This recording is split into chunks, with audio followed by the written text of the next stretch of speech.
Gracias por tus conocimientos. He compartido muchos de tus conceptos, creo que están muy bien dirigidos.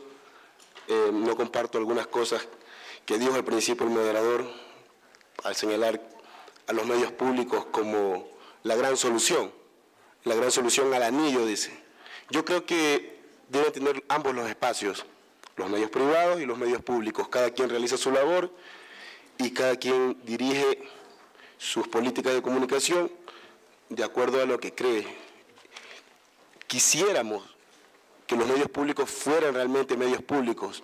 Alguna vez viví en Madrid y ahí hablaba Aznar, hablaba Rajoy, hablaba Zapatero. Zapatero ganó las elecciones. O sea, ahí se ve que no hay un manejo político de esos medios públicos. Quisiéramos, para bien de los periodistas, de la sociedad, que pasara algo similar acá, que no se utilizara los medios públicos como parte de la campaña, como parte de un gobierno, sino más bien como parte de un Estado. Nada más. Gracias. Igualmente agradecidos por la visita de Armand y de Michelle, porque en realidad somos estudiantes la mayoría, como ven, y obviamente hemos estudiado de cierta manera bastantes conceptos y elementos fundamentales en la comunicación por parte de ustedes.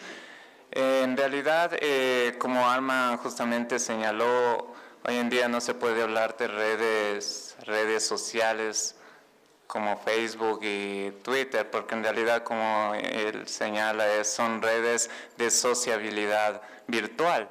Entonces, mi pregunta va enfocada hacia cómo se puede generar políticas públicas verdaderas para una comunicación democrática y que no se dé justamente lo que normalmente pasa, que en realidad hay medios públicos solo de título, de membrete, pero en realidad es muy difícil que se dé una democracia participativa y más que todo medios públicos construidos desde la sociedad, desde los ciudadanos, porque en realidad ese es un medio público. Entonces, en esta sociedad que estamos cada vez más individualizados, estamos dando prioridad más hacia nuestro interés particular y no nuestro interés común en general como colectividad. Entonces, ¿cómo se podría generar en este contexto actual políticas verdaderas públicas y que no se dé justamente ese inconveniente? Es una pregunta, yo no soy demiurgo, no tengo resuelta muchas de las preguntas que le hago.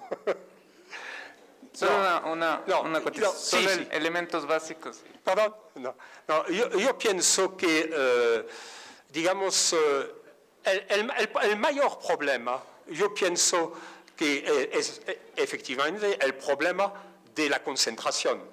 El problema de la concentración y el rechazo de parte de los estados, de muchos de los estados, de las organizaciones internacionales como del sector privado, de discutir el problema de la comunicación. Yo pienso que, como en muchos sectores está emergiendo, digamos, los ciudadanos como parte, como actor de la democracia, me parece que lo importante sería finalmente, digamos, atreverse a enfrentarse sobre la noción de libertad de expresión y redefinirla a partir de diversas visiones de lo que es la libertad de expresión, usted entiende. Yo pienso que los observatorios, por ejemplo, son medios, pero yo pienso que en la historia de las luchas comunicacionales también hay, digamos, resalta la idea de los cuerpos intermediarios. Yo creo que los ciudadanos deben ser llamados para formar parte de, no me gusta mucho esta fórmula, de consejos, usted entiende. Yo creo que empieza así. Si usted sigue los debates en Brasil, es muy interesante lo que finalmente han propuesto después de los fracasos en sus propuestas. Yo creo que es quizá el país que mejor ha logrado digamos, juntar actores sociales, culturales, alrededor de un proyecto, digamos, de política de comunicación y política cultural. Y siempre fui parado porque hay el actor, finalmente, los monopolios mediáticos. Los monopolios mediáticos. Yo pienso que, digamos, es la única manera, es finalmente, digamos, atreverse a discutir, finalmente, la noción de libertad, las concepciones de libertad de expresión. Porque el problema clave no es solamente los propietarios que monopolizan los medios, es también, digamos, la herencia de un cierto patrimonio de las fuerzas progresistas, que finalmente trasladaron en la visión de la reforma de medios la relación vertical que tenían con sus miembros. Entonces, yo creo que el problema mayor de todo este cambio es finalmente realmente un enfrentamiento sobre la noción de libertad de expresión. Porque hoy, y la historia lo muestra, y la historia de Chile que Michel mostró ayer bajo el gobierno de Allende, quienes, digamos, pretendían tener el monopolio de la definición de la libertad de expresión y de la libertad de prensa, era la CIP. Era la CIP y era el Mercurio. Y el problema es que en la historia, nosotros que tratamos de cambiar los medios, de hacer realmente medios ciudadanos, estamos realmente con antecedentes negativos. Automáticamente, quienes hablan de la libertad de expresión y nos lanzan y, digamos, asimilan la noción de regulación a censura, detrás, en su mentalidad, tienen la historia de la concepción estalinista de la comunicación. El hecho de que en la historia los regímenes que se digan socialistas no han querido y no han podido finalmente construir una alternativa a la comunicación que llamamos capitalista. Y hoy en día es todos estos problemas, antecedentes positivos, negativos, que se debe plantearse en el espacio público. En el espacio público. Si no, siempre estaremos realmente atados con este atavismo de que finalmente quienes quieren transformar y ciudadanizar los medios son finalmente los partidarios de la censura y del totalitarismo. Y, digamos, es una realidad que tiene evidentemente, que toma formas en varias sociedades, ¿verdad? En todas las sociedades. Pero mire, en Chile, el Mercurio decía que Allende monopolizaba todos los medios. No he visto un país donde la prensa es más monopolizada que en el Chile de hoy. Pero el problema es que la CIP sigue con el mismo discurso. En Ecuador no tenemos todavía una ley moderna de comunicación. Hay un proyecto que se va a discutir en segundo debate en la Asamblea Nacional.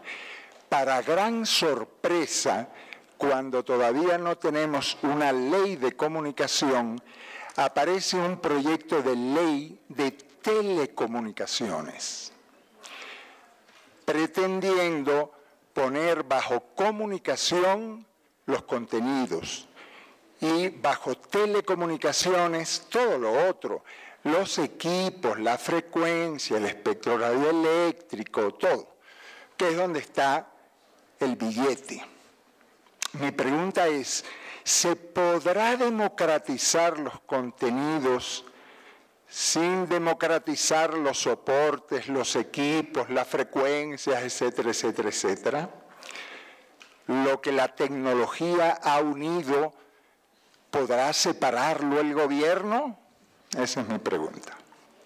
Voy a dar la respuesta de los brasileños sobre este tema, que también es la mía.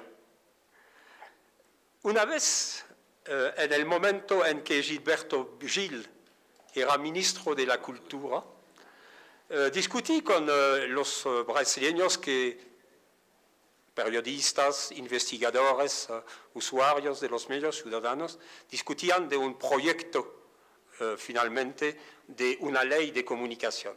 Me decían, el problema mayor y el hecho que no podamos realmente democratizar el sistema de comunicación brasileño es que finalmente las funciones, las competencias, las funciones están repartidas en dos ministerios. Uno, el Ministerio de Telecomunicación, donde está una persona que no conoce nada de cultura. Y del otro lado, el Ministerio de la Cultura, que no tiene la posibilidad, incluso si podría intervenir, finalmente de dar por lo menos su opinión sobre modelos institucionalizados de las nuevas tecnologías.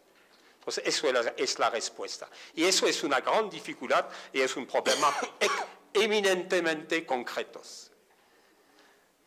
Es un problema clave no solamente para la cuestión mediática de la comunicación, es una pregunta clave también para la apropiación del universo informático. Yo tengo un amigo en la Universidad de California que trabaja ahora en un departamento que se llama Software Studies. Y me decía lo siguiente, me decía que si no queremos ser analfabetos en los próximos decenios, debemos realmente entender cómo funciona esta máquina. Es muy interesante eso, porque él no era de nada tecnócrata. Él veía, digamos, las fuentes, digamos, de servidumbre que tenían, que eran posibles para los ciudadanos. Es todo el problema del divorcio de la técnica. Es decir, que finalmente estamos repitiendo los errores del iluminismo, que finalmente tenía una idea de cultura y dejaba la técnica ir por su lado. Yo creo que realmente es un problema clave. Y es allá que me parece que deberían, digamos, formar parte de quienes piensan la alternativa, es, digamos, no solamente los sociólogos, los antropólogos, los mediólogos, etcétera, y no solo los juristas, pero también los ingenieros y los informáticos. Es interesante eso, porque usted sabe que lo que no logramos a nivel de los medios se logra a nivel de las nuevas tecnologías de información y comunicación. Usted sabe que alrededor de las redes que llamo yo me olvidé, de sociabilidad en línea, lo que es interesante es toda la alianza entre la industria, la informática, los lingüistas y las ciencias sociales, alrededor de los usos posibles de las redes sociales. Entonces, digamos que alrededor de los usos de las redes sociales ya hay una posibilidad de alianza con lo técnico, con la técnica, con los técnicos. Y a mí me parece fundamental eso. Debemos introducir adentro, sobre todo en el momento en que estamos arribando a la era digital, usted entiende. Pero eso merece una reflexión. Eso merece una reflexión.